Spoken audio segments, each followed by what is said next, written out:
basketball, band of jazz. That's me with my dog there right after she got groomed. So I spend probably 30% of my waking hours walking her around, and I like seafood. So just a few things about me. Skip to the next slide, please. Okay, so I'm going to tell you a little bit about my company, Savage, and how many of you are business students? That's what you're going into. Okay, quite a few of you. What are some of the other programs or degrees that people here are working toward? Marketing. Marketing. Okay. Computer science. Okay. Great. Was there anybody else who I missed? Something different? Okay. Just wanted to kind of see who I'm talking to here. So, so I work currently at Savage. I've been there for over 9 years, and Savage is a global provider of supply chain infrastructure and solutions. So essentially what we do is we move and manage all types of essential materials for our customers. We do that using trains, trucks, marine vessels, complex material handling systems, and all different types of bulk materials. So that ranges from grains, we do a lot in the agriculture space, to energy products, chemicals, all sorts of things. And we do it all over the world. So our purpose as a company, you see these icons here, is to move and manage materials so that our customers and partners can feed the world, power our lives, and sustain the planet. And this is just a picture of one of our locomotives and one of our team members looking out over the horizon. I really have enjoyed working at Savage because I get to learn a lot of different things. We operate in over 200 locations all across North America, all over the US, up in Canada, Mexico, Canada, down to Mexico, and then also in Saudi Arabia. And we do a lot of different types of work. And so it's always interesting, never gets boring. But one of the things just in terms of thinking about your future careers after you graduate is making sure that as you're looking at potential companies to work for, really finding places, and it can be hard at first, right? Because options may be a little more limited at the beginning of your career as you're getting going, but I think it's important to try to find an organization that has similar values to you, or a similar culture to what you want to be a part of. So at Savage, our values as a company are all based around the vision and legacy that our founders, the Savage brothers, wrote. So Savage, it's a family name, not just a cool name we came up with, but been around for 77 years, and the Savage brothers, after they've been in business for about 40 years, I think, they wrote what they called their vision and legacy that talked about what they wanted the company to be for future generations. And really, all of the things they talked about there, it really boils down to 3 things. One is to do the right thing. Next, find a better way. And third is make a difference. So those are really our 3 values. And so for me, those are things all resonate quite a bit with me, things that are important to me just in my life. And so it was a very easy fit to be able to come to a company that felt the same way. And I'll talk a little bit more about how kind of that alignment a little bit, but I think it's really hard to work for an organization long term if the type of work they're doing or their purpose just really doesn't align with who you are and what you're about. So can we go to the next slide? Okay. I found this picture on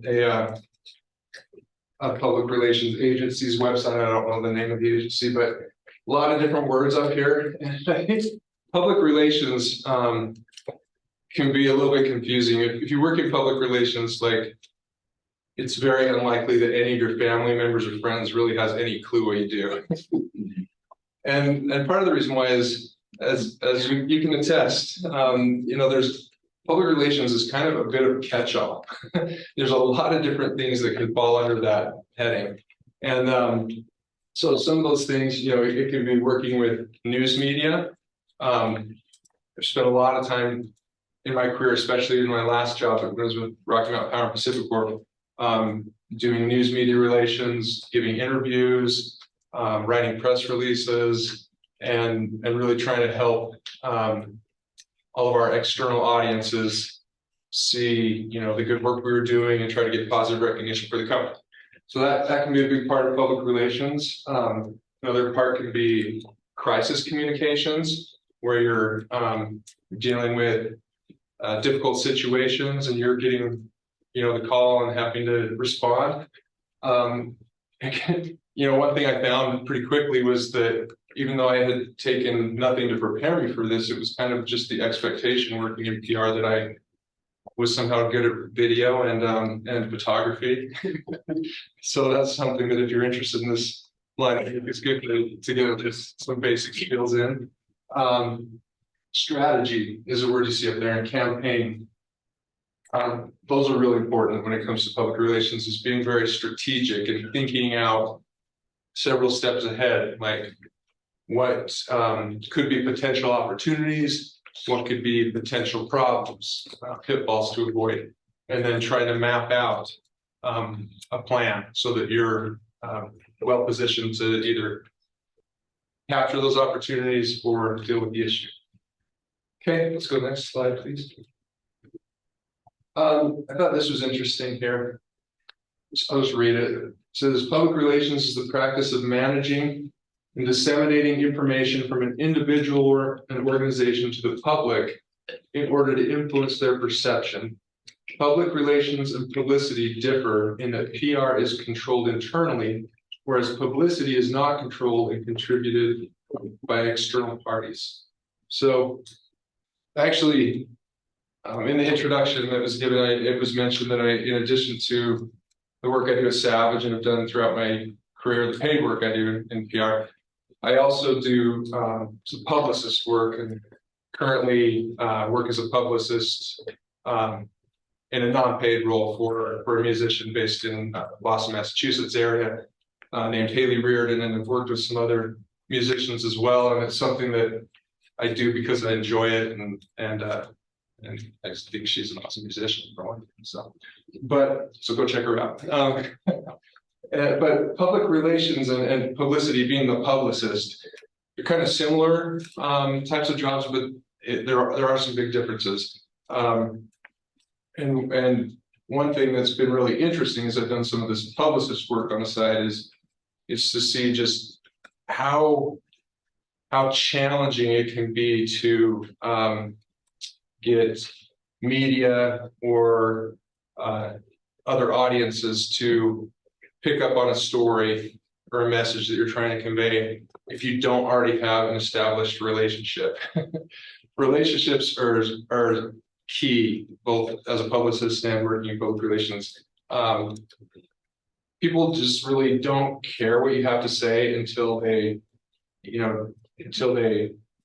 know what value it can bring to them.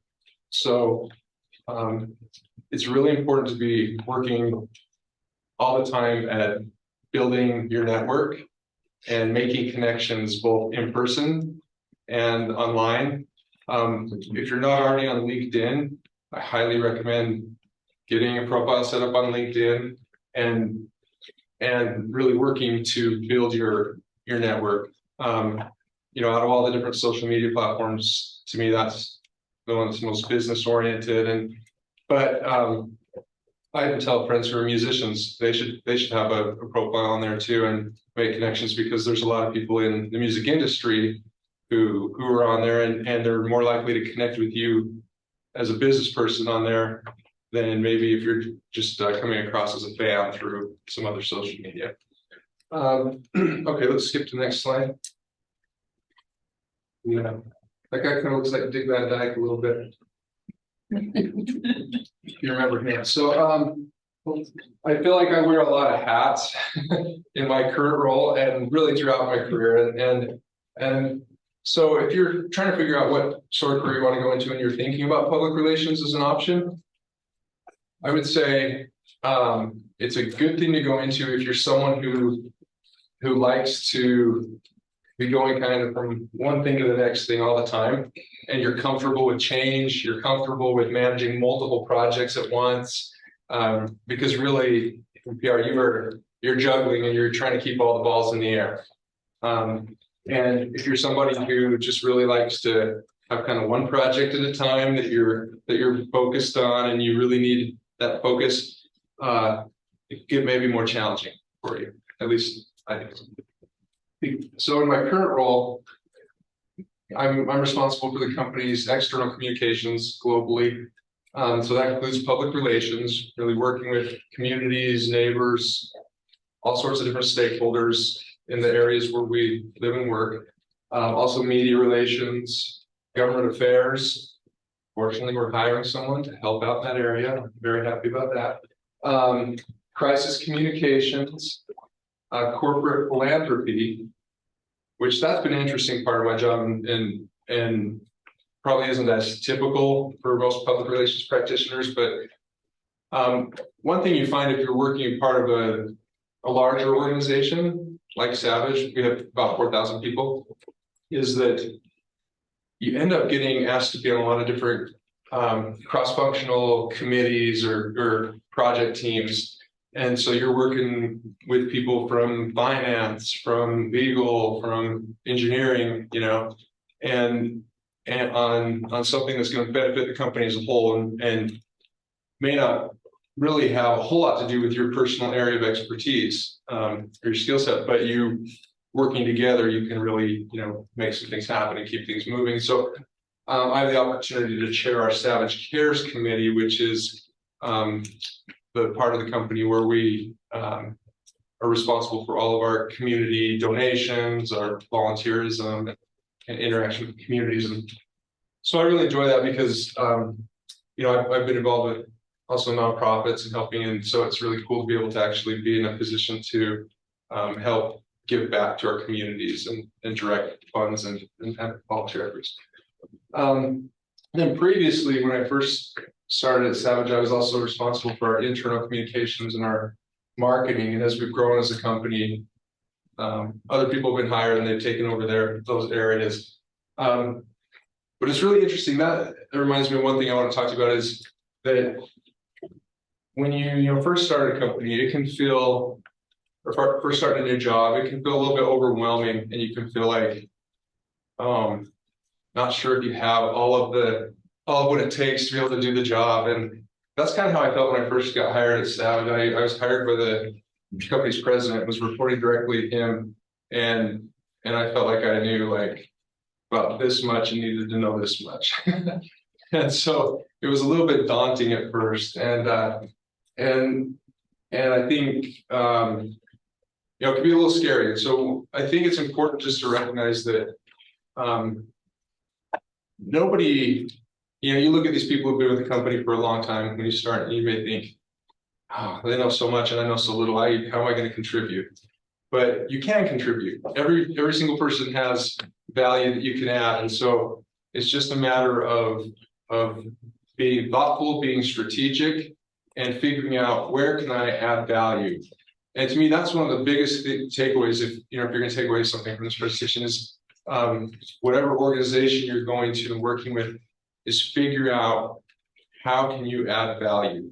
Because if you're adding value in some way, they're going to want to keep you there, and they're going to want to get you involved in more things, and there's going to be more opportunities for you.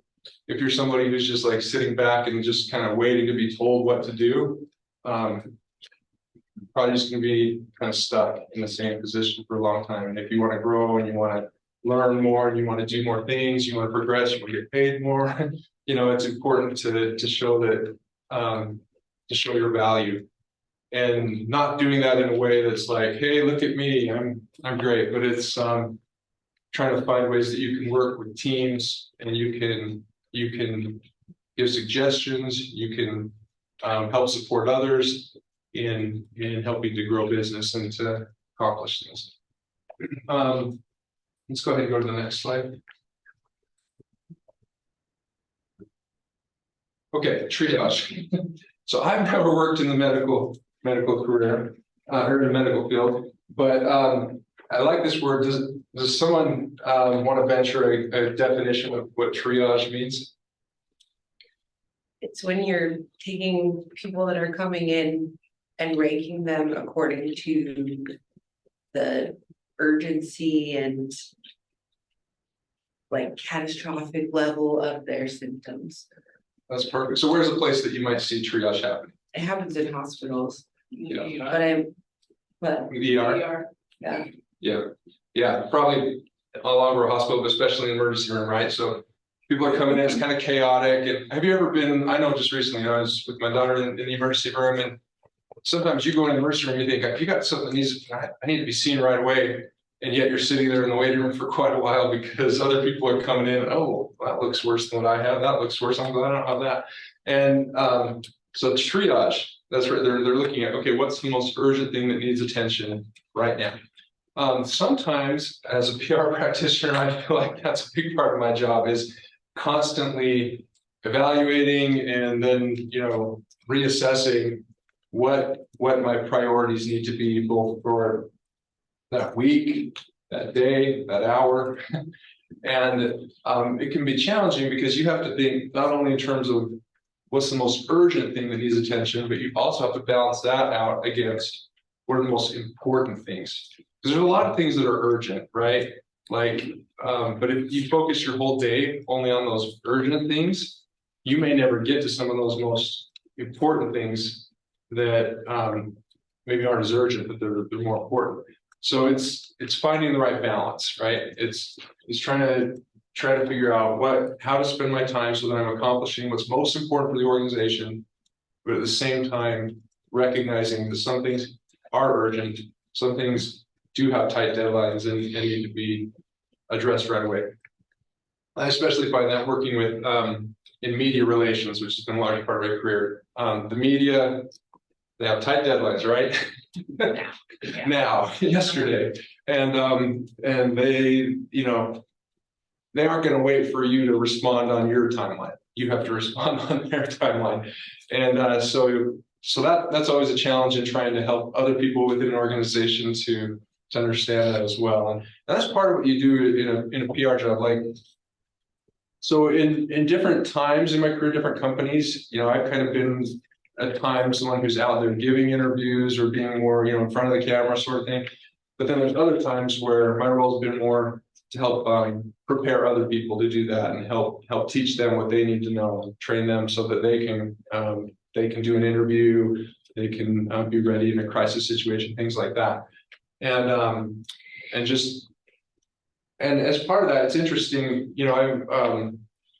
if we get an issue that comes in that is a big issue needs to be dealt with, I'm working very closely with our leaders of the company, and it could be both leaders in our corporate office as well as other places around the country, help respond quickly.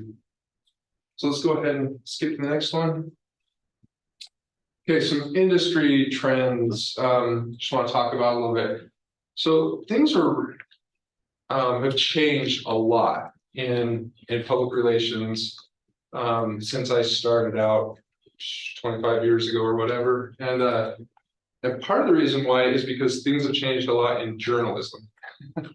And who can think of some big changes that we've seen in journalism over the past 10, 15 years? Any examples come to mind? Yeah. I think that not many people are still watching news and stuff like that. Yeah. Okay. Where are most people getting their news now? Just online, social media, website, Facebook. Yeah. Yeah. People are getting their news from all these different places, and not as many people tuning into the 10 p.m. news on TV every night or reading it in the paper, right? In fact, a lot of papers have shut down around the country because not as many people take news. And what else? There's also one other big thing about media. Yeah. I think like independent journalism, where it's not like one huge media outlet. It's like little people doing big stories now. Yeah. People not trusting the news anymore. Okay. And I want to key on this. You said people not trusting news. Why are people not trusting the news as much anymore? Any ideas? It's so divisive.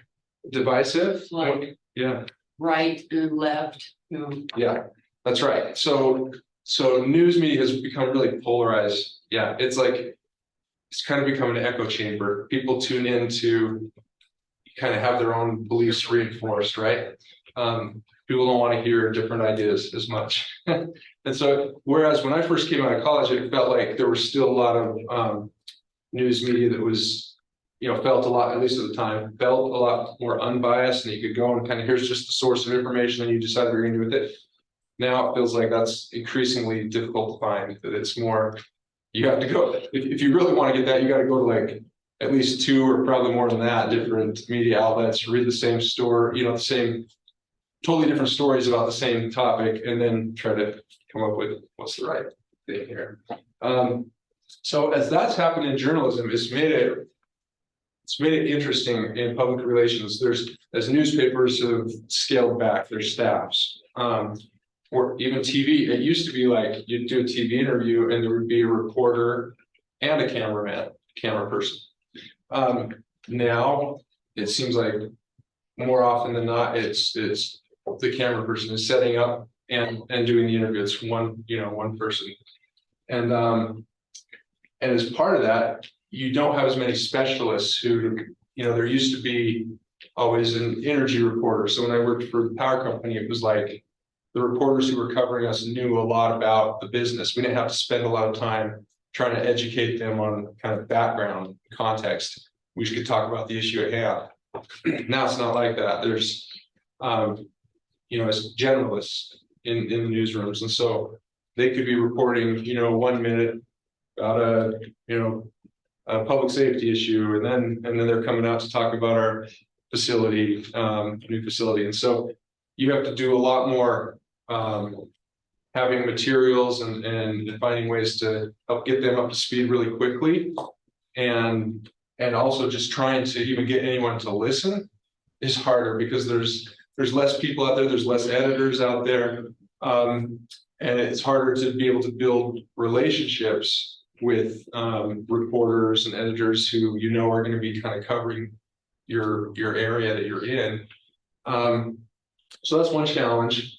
Some others that are listed up here, personalization, just really trying to find ways to connect with the individual because of how people are consuming their news. And really, this digital storytelling is huge. Just so much of the news we get and the information we consume is online and digital. So trying to find ways to be able to tell your story using video and images and things like that, rather than a lot of words. I mean, I think our attention spans just in society have gone like way down. I mean, I find for myself, I'm like, I should have looked up the numbers on this, but the statistics are crazy of how many people read a headline versus how many people read the whole article. And it's like, only a fraction of people are reading the whole article. So you got to be able to get your key points across really quickly up at the top. And you need a really good headline. yeah, you need a good headline, you need a good lead, you gotta have a good hook, news hook. And so and you need to do it in a way that's interesting. It's almost like you gotta both, in order to inform, you also have to somewhat entertain. You gotta get people's attention. And social responsibility is huge right now. I actually spend a huge amount of my time working on reporting for talking about what our company's doing in terms of ESG, environment, social and governance. We get requests to take these giant surveys, and we actually a few years ago just decided that we were just going to make this sustainability a major differentiator for the company, because we were getting asked about it so often that we felt like, okay, let's go all in and make this a differentiator, and we've done that. But it's interesting because that's never something I thought that I'd be doing in my career is doing this type of reporting work.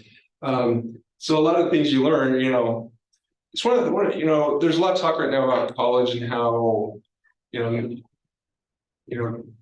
questions about, is it worth it, right? And obviously there's challenges, the cost being one of them, but one of the good things I think about college and university is you do get a more, and again, I don't think it's for everybody, but you do get a more well-rounded education to where, which I found to be hugely important for me to have been able to, both in college and then in jobs afterwards, to be able to learn a lot of different things, because the more skills you're able to acquire, it's awesome because it all just adds up.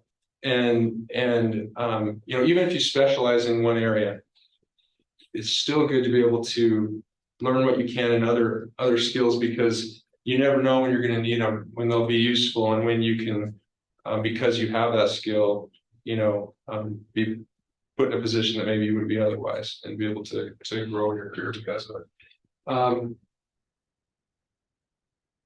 Let's see.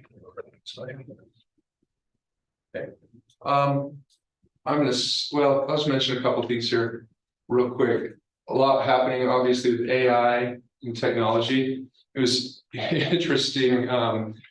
We had some conversation released recently on our team, which the marketing team is part of the broader team that I'm part of, and they were looking at this, you know, chat GPI and stuff like that, and seeing how can we use this, and I hadn't really played around with any of that, so I guess I'm kind of old school, but I finally saw some of the things they were doing with it, where they were able to generate just some ideas for text, and I was pretty surprised how amazing it is. My son will use Bard, or do you guys use Bard at all? I like Bard.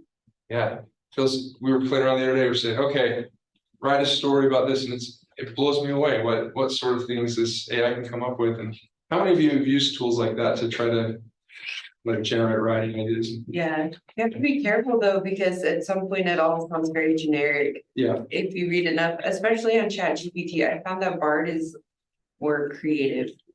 Bard is Google's version, and it's a beta version, and it's it's still getting trained. ChatGPT, they stopped the training on it because it's too advanced and it's gonna take over or whatever, but Google Bard is like consistently getting information on like what's trending and everything that's searching in Google, so it's like evolving really quickly.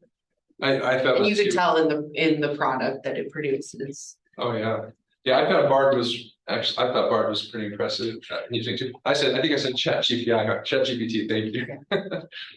Yeah, I'll say, like, I think that with ChatGPT as well, it's just because it's old. yeah, Like, they're using a database from 2022. Yeah. So probably Bard is active, right? But when you subscribe to like their latest model, you'll be amazed. oh really? Yeah, they have automation stuff where you can tell it to make your spreadsheet. And if it gives you a spreadsheet, Excel ready. Yeah, You're ready to go. it's crazy. I have a brother-in-law who he's like a software engineer and does programming, and he was telling me how they were able to use AI to do like 90% of a project they needed to get done, and just save hours and hours of work, and then somebody had to come in and go through and kind of clean up the code and finish it. Kind of same thing like you're saying. I think it's a useful tool. It shouldn't replace. It can't replace people in my mind, because we're able to think in a different way and reason and have just input that it can't come up with itself. But it's good for generating ideas and for giving you a starting point. On globalization, it's interesting to me how interconnected we are with people all around the world, and I'm always working on projects with people in different countries or about issues in different countries, and so it's good to be prepared for that and learn about different cultures and be prepared for that. I wanted to just kind of talk about a few lessons learned or advice. So some advice I would share with you as you're considering what career you're going to go into and you're in college. I'd say most importantly, be curious and don't be afraid to ask questions. I remember when I started working at Pacific Corp, talking about power, I didn't have a clue what I was doing, so I would ask questions all the time, and I felt really dumb doing it. I felt very annoying. But you know what? They told me, hey, don't worry about that. you don't know what you don't know. And if you don't ask, you're never gonna learn, you're never gonna grow. So be curious, ask questions. It's okay. It's a good thing. I think we talked about the importance of trying to add value, finding where you can add value. Find things that differentiate you from everybody else. You know, even as you're looking at things like for your resume, think about things you've done or that you could do that would look a little different from the next person applying for that same position, so you can stand out a little bit. One interesting thing, I saw this have you guys seen the animated movie Elementals? Anybody seen that? It's on Disney. Okay. So anyway, one of the main animators, the director for that film, there's a little documentary that's also on Disney Plus about him. And is that right? His name now? Peter Sohn at Pixar. He's an animator. And I thought it was super interesting watching this documentary. His parents came from Korea, and he was talking about how, you know, he went into animation, but then he was also talking about how at Pixar they had him start to do the voices for some different smaller characters in some of the films. And then, you know, progressively he was doing voices for some of these larger characters. I thought how interesting that, you know, he didn't have any background in being a voice actor. He was an animator, but because he was part of this organization and he was open to the idea of doing something different, that when that opportunity came along, he jumped on it. So I think be open to different career paths than what you maybe you're setting out to do, what you have in mind. Be ready to pivot if you need to take advantage of an opportunity like he did. I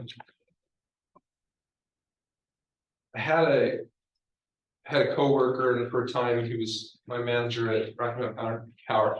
His name's Dave Eskelson. Dave had some different sayings he would say that were interesting. Two of them always stuck out to me that I thought are good. He said, "Never assume ill will." And a lot of times when you're working in a company or whatever, or in any situation, you know, you get email from people, right? And he would say, email is a blunt instrument because it's really hard to tell when you're reading an email what the tonation is and what people really mean. So a lot of times people just assume, oh, that person's, you know, being rude or whatever, or being short with me here. And Dave would say, never assume ill will, just assume the best in people. And then the other thing he would say kind of along the same lines was, let the tide roll in, let the tide roll out. And what he meant by that is, it's really easy to get upset over things in business and want to respond quickly, kind of come back at somebody, defend yourself, tell them why they're wrong, you're right, or whatever. And Dave, what Dave was saying is just kind of never send, this is important, never send an email in anger, okay? If you're upset and you're starting to type an email, if you want to type it just to get it all out there, type it in like a Word document somewhere else. Don't type in an email where you might accidentally hit send, because you never want to send an email when you're angry. Just kind of wait it out, and sometimes things will work themselves out. I don't know if these are business advice or life advice or mixed, but a couple other things that's really important. We talked about, you know, building your network, building friendships, and just being willing to be a good team player, I think is really important. And that can be difficult because, you know, you may feel like, I have my job to do, I got to get my job done, I don't have time for whatever you're working on here that you're wanting my help on. But if you'll take the opportunity to help out where you can, when others need your help, it all comes back around. So they'll be more willing to help you out in the future when you need help. The other thing I say is, don't be afraid to take on challenges that you don't think you're ready for.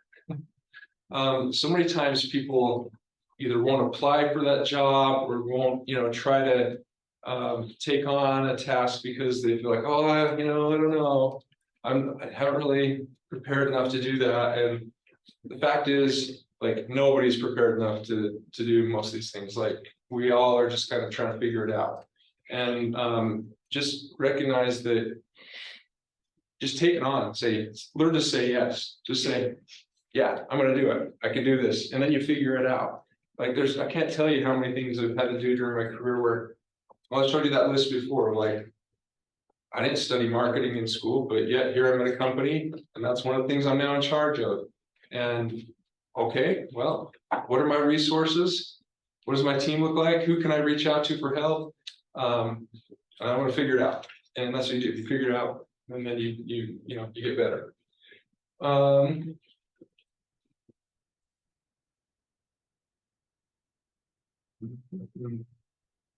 Okay, the last thing I'll say there is just the importance of being a lifelong learner. So you're going to learn great things here in this class and your experience at Solid Community College, and but I think it's important to always, throughout your career, continue to find ways to learn, grow, have a growth mindset. One of the things I'm working on right now, I had the opportunity to go to Ukraine, about a month into the Russia's war in Ukraine, and to provide volunteer support. And I came out of that really wanting to learn Ukrainian, and I also want to learn a couple other languages. So I've been, using the Duolingo and really working on that. And one day I'm gonna have that down. So next time I go back there, I'll actually be able to add more value. I'll be able to speak the language. So look for opportunities to continue learning. Those are the main things that I wanted to talk with you about, and go ahead and answer any questions. Was that a question there? Or, okay, yeah. Well, earlier on when you're trained, you mentioned that public relations field is what's become data analytics driven. Yeah. So could you please explain that, because I've heard so many people bring in the role of data analysis as well, and that's a path that I've been wanting to go on, but I've not been having enough courage to take on it. Maybe you could try explaining that. Yeah, it's becoming as software, new software, new tools become available. It's becoming more of an expectation that in PR, you're going to be able to do work that is more measurable, and so in the past, I think that's been a real challenge for PR as a field, is trying to figure out how do I measure the effectiveness of the work that I'm doing. There's some really basic metrics that you can look at, like, okay, this story got into this newspaper, how many people read this paper, and you can do some things like that, but it's always been difficult to measure. But now, with so much of the work in PR being online, there's a lot more analytics available, whether it's things like, one of the basic things would be like Google Analytics, right, for your website. So I've been involved with a lot of website stuff, both in PR and marketing, and it's amazing to me just how much that you can track for what people are viewing, how many times they come back to a site, things like that. I'm not giving you great examples here, but there's just a lot more data available now that more of this work is happening online, and you're expected to find tools to go out and collect that data, and then to use that to be able to make sure your campaigns and your the things that you're doing are going to have the most impact possible, measurable impact possible. Hope that helps. Yeah, that helps. Thank you. Any other questions? Yes, my question deals strictly with salvage. Yeah. So, because you do transportation and you move products and stuff, supplies, are you involved with the inland port at all?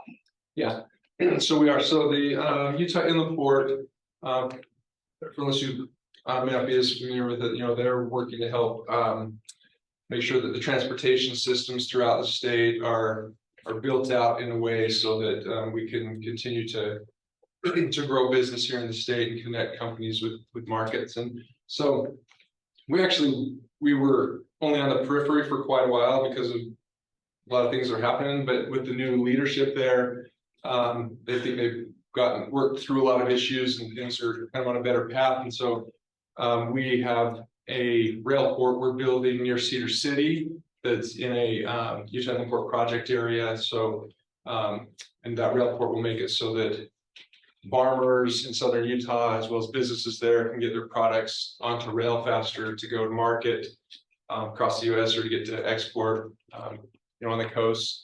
And so we work very closely with them, and we're also a rail advisor for them, helping make sure that as they're looking at rail systems throughout the state, that they have some expert advice and how those should be.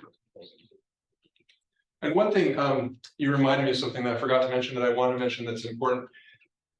I found this in throughout my career in PR, and I think it's probably for anybody, no matter what type of business you're in, is part of your job. It's almost like you have to think of yourself a little bit like a journalist, and you have to have interviewer skills, because I have to communicate some things, from my company that may be very technical in nature, and I'm talking to engineers, I'm talking to, operations managers, different people who are telling me about some system that I know nothing about, but I have to be able to understand enough of what they're telling me to communicate that to the public, and to say it in a way that somebody who knows nothing about the industry can at least understand it as well as possible. So that's an important skill, is to be able to interview people and to be able to translate technical language into understandable language. And one key thing in that is really avoiding acronyms. Man, you wouldn't believe how many people just talk in acronyms at some companies, and nobody knows what that means. You can't use that. So, all right, any other questions? I have a quick question. It was interesting you brought up Ukraine, because I was thinking about asking you a question about that. When you're in supply chain and distribution, especially internationally, you end up going and taking products to countries, or taking them out of those countries that are having geopolitical issues, like Russia and Ukraine war right now. How does that impact you as far as your external communications? Have you been in situations where you had to handle that sort of communication? So, not specific to the war in Ukraine, but there have been other issues that we've had to deal with. I would say I can't think of any related to like armed conflict, but just other major issues. Maybe it's protests of some kind, or just other challenges that have nothing to do with our business, but because things are happening in an area where we work, we move products and materials. Yeah, we have to be very aware of what's going on, and having to help. That's I think an important point to talk about related to that is it's important we have to really kind of understand what's happening in the world around us, and in the areas where your company works, because those things will influence how you communicate. Like, for example, if there's some big issue going on in Detroit, like there is right now, right? It may not be the best time for some public announcement of some new product in Detroit, right? Because nobody's going to care. So you do have to be aware of what's going on politically, what's going on just socially, and making sure you're tailoring your message and your tactics accordingly. Is it more internal communication so that your employees know what's going on, or more external of how your company's working within this external situation? Yeah, I think it's both. I think it's important to make sure that you're keeping your team members aware with the internal communications of what they need to know, and then recognizing on the external side that we're part of broader supply chains, and the things we do are very interconnected with our customers and the industries we work in. And so that's again why it's important to have close relationships with all along the way, and a lot of touch points with our customers, so that we're hearing things early on and getting involved in discussions early on, rather than being an afterthought. Thank you. Yeah. Let's see, did you have a question back there? Oh, I thought you, okay. Yeah. As far as getting noticed in the PR arena Yeah.